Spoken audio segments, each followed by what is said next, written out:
I've got no roots, but my home was never on the ground. I've got no roots, but my home was never on the ground. I've got no roots. I've got no roots. I've got no roots, but my home was never on the ground. I've got no roots, but my home was.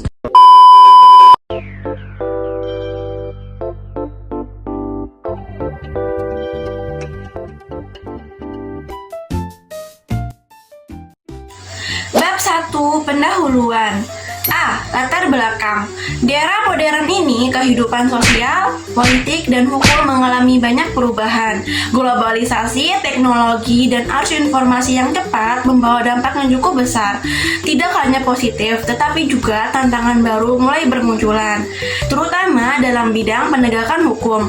Oleh karena itu, kelompok kami mengangkat tema dinamika sosial politik dan tantangan penegakan hukum di era modern, agar permasalahan ini dapat dibahas dengan lebih mendalam.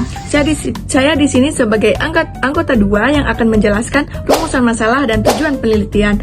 D. Rumusan masalah. Dari makalah ini kami mengangkat 3 rumusan masalah, yaitu 1.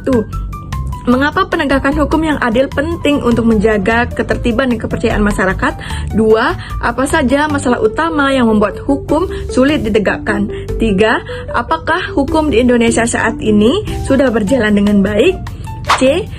Tujuan penelitian. Tujuan penelitian dari makalah ini adalah untuk menganalisis hubungan antara dinamika sosial politik dan penegakan hukum, memahami tantangan yang ada, serta mencari solusi agar hukum bisa lebih adil, transparan, dan sesuai dengan perkembangan zaman. Bab 2. Landasan teori. A. Teori dinamika sosial politik. Berdasarkan hukum, dinamika sosial politik mempengaruhi bagaimana hukum itu ditegakkan. Perubahan yang cepat yang terjadi dalam masyarakat membuat hukum harus lebih adaptif. B. Teori penegakan hukum. Menurut Lawrence Friedman, ada 3 hal yang mempengaruhi hukum. Yang pertama, struktur hukum yang meliputi aparat dan lembaga hukum. Yang kedua, substansi hukum yang mencakup kebijakan dan aturan. Yang ketiga, budaya hukum, dan di mana kesadaran masyarakat terhadap hukum. C. Teori keadilan. Selain itu, menurut John Rawls menjelaskan bahwa keadilan itu harus dirasakan oleh semua orang, bukan hanya secara formal, tetapi secara nyata dan menyeluruh. D. Perubahan sosial dan teknologi. Perkembangan teknologi juga memunculkan tantangan baru seperti kejahatan, cyber, penyebaran hoaks, dan manipulasi data. Hal ini menunjukkan bahwa hukum kita harus terus menyesuaikan diri. E. Teori good governance. Konsep good governance atau pemerintahan yang baik juga penting. Dengan transparansi, akuntabilitas, dan keterlibatan masyarakat, hukum akan lebih dipercaya. F. Relevansi landasan teori dengan penelitian.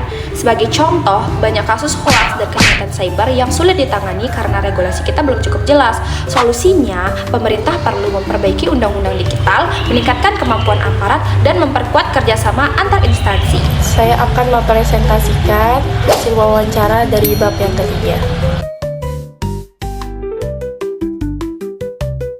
Dari hasil wawancara dengan masyarakat, kami menemukan beberapa hal yang penting.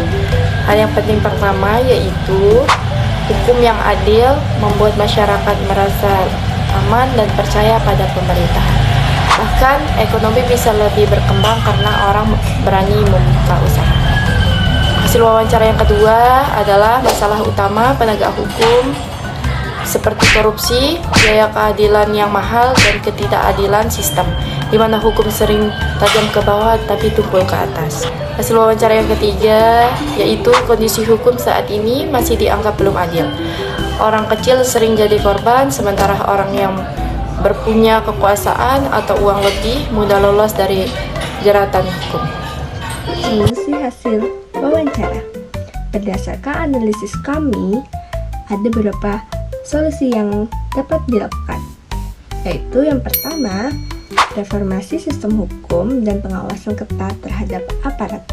Yang kedua, meningkatkan literasi hukum masyarakat agar paham akan hak-haknya. Dan yang ketiga, menjaga transparansi dan integritas aparat hukum. Nah, ada kesimpulannya nih. Kesimpulannya, zaman modern menuntut sistem hukum yang adil, transparan, dan mampu menyesuaikan diri dengan perkembangan teknologi. Penegakan hukum yang efektif hanya bisa terwujud jika aparat berintegritas dan masyarakat ikut mengawasinya.